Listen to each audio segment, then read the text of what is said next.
parole au dernier intervenant de ce premier tour de table. Je pense que c'est l'occasion d'intervenir. Daniel Sierra.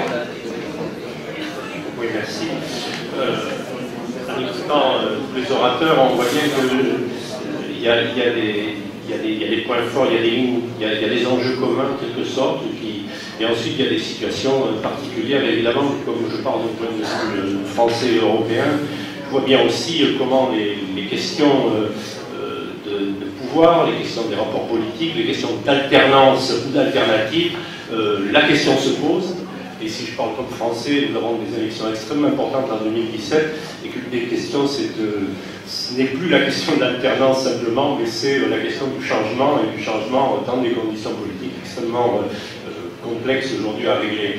Pourquoi je dis ça? C'est que poser la question de l'alternance, de l'alternative citoyenne, nous renvoie à une question tout à fait essentielle, et pour les progressistes, qu'ils soient révolutionnaires ou pas, pour les progressistes en général, ça pose fondamentalement la question des moyens politiques du changement. La question de l'alternance ne se pose pas en soi. Vous pouvez avoir des alternances soft, vous pouvez avoir des alternances dures, vous pouvez avoir des alternatives, vous pouvez même avoir des alternatives vers la droite et l'extrême droite. Nous sommes confrontés à ça. Dans certains pays d'Europe, il y a des alternatives. Oui.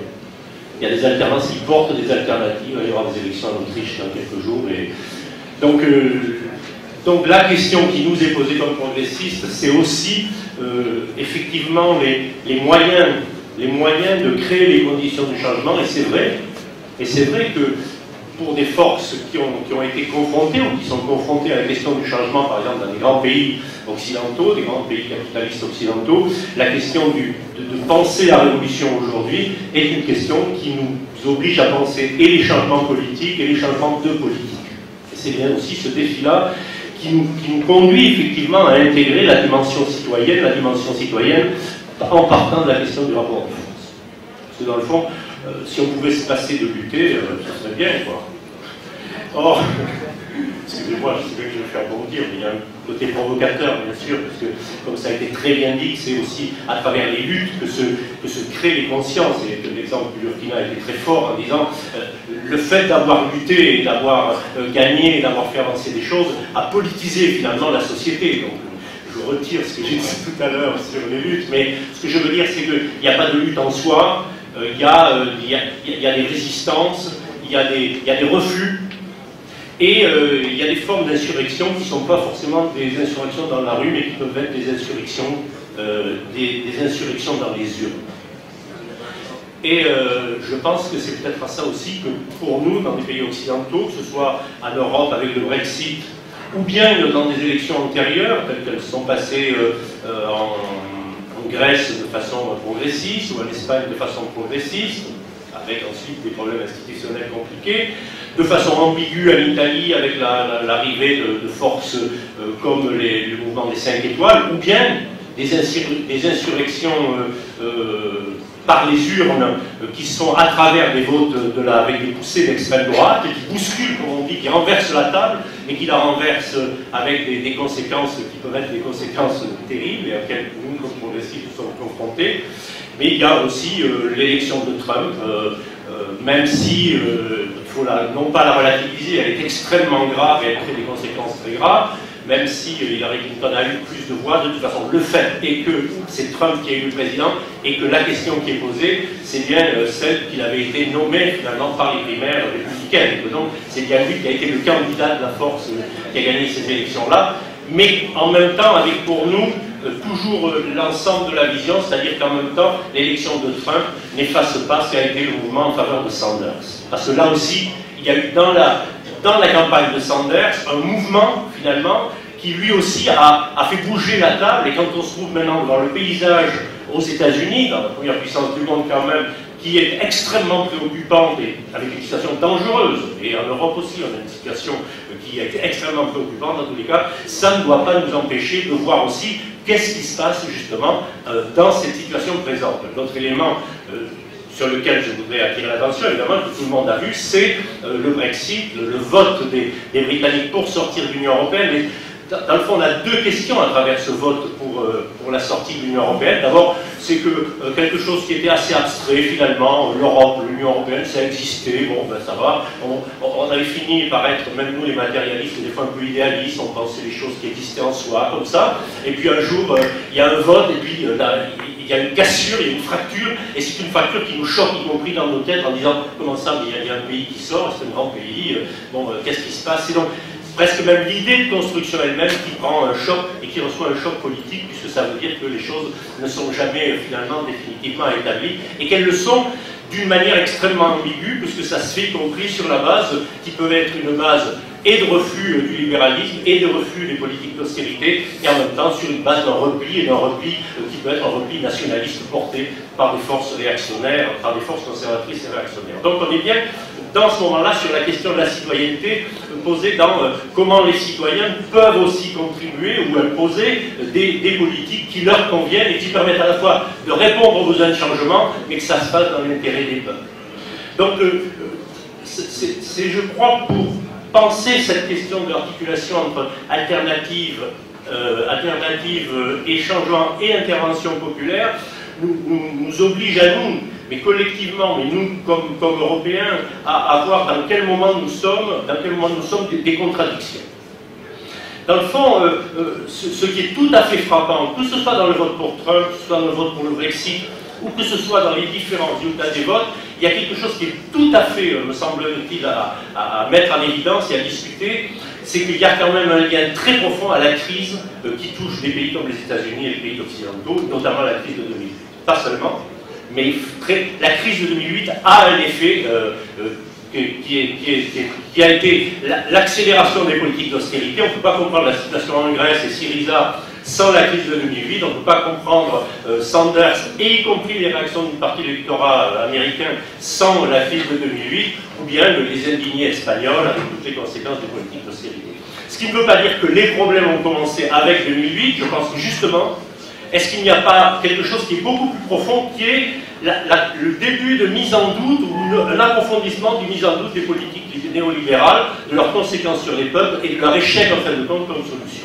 Je suis tout à fait frappé dans la dernière période, sans doute vous l'avez vous aussi chez vous, mais en tout cas en France et en Europe c'est tout à fait flagrant, c'est ce débat qui monte sur la question du libre-échange, qui se manifeste d'ailleurs en Europe par la mise en cause du traité transatlantique, et qui, au-delà des péripéties politiques, est un élément très structurant du débat, puisque ça veut dire qu'un pays comme la France et une partie importante des forces politiques allemandes, y compris une force de pouvoir comme le Parti social-démocrate, dit que bon, ben, s'il n'y a pas d'urgence, il ne faut pas le faire, ça prouve aussi qu'il y a une décrédibilisation, ce qui avait d'ailleurs conduit et Trump, mais aussi Hillary Clinton, finalement, à dire qu'il n'y avait pas d'urgence, même à dire que ce n'était pas la peine de le faire. Donc, cette mise en cause du néolibéralisme prend des formes à la fois concrètes et des formes très politiques. J'ai ici une série d'articles, je trouve intéressant, c'est dans Le Monde, par exemple, vous avez, avec la victoire de Donald Trump, le retour de la question sociale. Et pour nous, nous savons que la question sociale devient tôt ou tard une question politique. Vous avez ici un papier qui s'appelle « La fin de la mondialisation heureuse ». Je vous en lis juste quelques lignes. 4 mois après le Brexit, l'élection de Donald Trump à la présidence des États-Unis met le focus sur les victimes de la mondialisation qui, après avoir courbé les chines et souffert en silence, ont décidé de se rebiffer au point de provoquer une insurrection dans les urnes. Brusquement, le peuple est de retour et cela crée une onde de choc considérable en Europe et dans le monde entier. Ce n'est pas un journal d'extrême gauche qui a écrit ça. J'ai aussi la citation ici du directeur général de l'OIT qui dit « La mondialisation est devenue une menace ». Vous avez ici tout ce qui sort sur la contestation du terrain contre le libre-échange, et vous avez des comptes rendus du dernier G20 en Chine, où une des grandes inquiétudes, c'est celle justement de la difficulté de plus en plus grande à faire accepter le libre-échange comme une solution. Donc nous sommes dans un moment à la fois de grande inquiétude, à la fois de lutte, de développement de lutte, et de lutte qui, dans leur dimension sociale, prennent des dimensions politiques. Compte tenu du temps, je voudrais juste attirer l'attention sur une chose. C'est vrai dans plusieurs pays d'Europe, mais c'est très vrai aux États-Unis, la question des inégalités, et à mon avis c'était vrai aussi dans les mouvements des printemps arabes, la question des inégalités est passée d'une question sociale où finalement la réduction des inégalités était un moyen normal politique, c'était le grand discours de la social-démocratie, ou c'était des discours progressistes en quelque sorte, à une question politique. C'est-à-dire qu'à un moment donné, la question des inégalités devient centrale et que pour la régler, il faut changer la politique. C'est-à-dire que c'est plus seulement un changement d'adaptation aux marges, mais ça devient une question au cœur.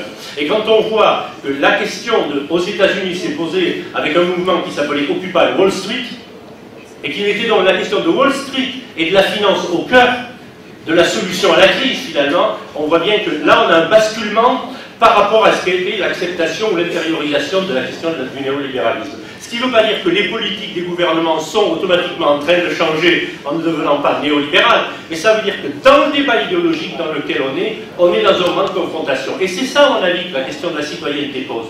La question de la citoyenneté, elle ne se pose pas dans l'abstrait, elle se pose à travers le fait qu'il y a une forme de prise de conscience par l'expérience que s'il n'y a pas l'intervention des femmes et des hommes à partir de leurs propres problèmes, voire de problèmes extrêmement concrets, mais qui prennent des dimensions politiques, c'est la lutte pour le pain et la liberté, comme on disait, et nous, le Front populaire en France a été le pain, la paix et la liberté, c'est bien à partir des problèmes concrets tels qu'ils sont vécus, le refus du chômage imposé à toute une jeunesse, le refus des inégalités, qui débouche sur une question politique qui est celle de la démocratie, mais d'une démocratie concrète. Le slogan des indignés en Espagne, c'était « démocratie ailleurs », la démocratie maintenant.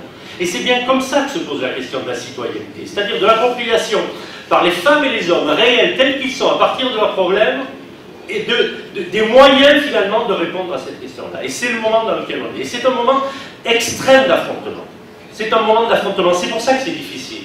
Parce qu'on aimerait que puisque ça va mal, les gens s'en rendent compte et puis que ça débouche sur de bonnes solutions. Et bien non, ça ne se passe pas comme ça. On est dans un moment extraordinairement déguisement de lutte de classe. On a un affrontement extrêmement fort entre le sentiment du besoin de coopération à l'échelle mondiale pour régler les problèmes, pas seulement le climat, tous, s'opposer à la mise en concurrence des peuples, et en même temps le besoin de se protéger, donc le risque du repli. Et le risque du repli utilisé, y compris par des forces qui mettent en avant la xénophobie, qui utilisent les drames des migrants, de l'immigration, etc., à des fins politiques, c'est-à-dire qu'ils prennent des faits réels et qui en font une question politique pour diviser. Au même moment où il y a un besoin de solidarité. La crise grecque, comme exemple, est une crise extraordinaire du moment dans lequel les questions politiques posées aux citoyens, aux femmes et aux hommes individuels, mais collectivement aussi en Europe, est un problème de solidarité. On ne résout pas les problèmes tout seul, et on ne résoudra pas les problèmes sans résoudre ceux de l'extérieur, par exemple la guerre au Moyen-Orient. Oui, donc on est bien dans ce moment-là. Mais si on ne voit pas de solution, qu'est-ce qu'on fait? On se replie. Et le Brexit, d'une certaine manière, même quand il est porté par des forces de droite très conservatrices, donne aussi le signal, en quelque sorte, que quand on n'a plus rien d'autre à dire, on dit non. C'est-à-dire que quand il n'y a pas d'issue politique, eh bien, il ne vous reste plus que le non ou l'insurrection. Alors, chez nous, on peut parler des formes d'insurrection qui sont y compris récupérées par des forces de l'extrême droite. Et donc, on est bien. Moment de contradiction entre le besoin de coopération et le repli, et le besoin d'ouverture et le besoin de se protéger. Et donc, c'est dans ce moment-là que, bien, il y a un enjeu de classe, mais il y a donc, en conséquence, un enjeu politique. La question politique qui nous est posée, c'est que les forces politiques traditionnelles, alors telles qu'on connaît l'alternance, bon, ça fait des moments qu'on dit c'est épuisé parce qu'elles ont mis en œuvre les mêmes politiques néolibérales. Sauf que pour le moment, se constituent des mouvements qui deviennent très vite des mouvements politiques, mais qui eux-mêmes sont confrontés à un moment donné à la question des rapports de force politiques. Et c'est dans ce moment-là, si on prend le cas de Podemos en Espagne, si on prend le cas du mouvement des 5 étoiles en Italie, ou si on prenait le cas de Syriza. Syriza est un exemple extraordinaire pour nous quand même. C'est pas parce que c'est difficile que ça doit nous faire dire bon mais c'est pas la peine. Je crois que par exemple à gauche, pour nous et pour les gens en particulier, les femmes et les hommes normaux, nous sommes dans un moment aussi à mieux montrer l'enjeu de l'affrontement de classe, oui, il reste 2 minutes, parce que nous avons un problème d'arrêter d'être déçus.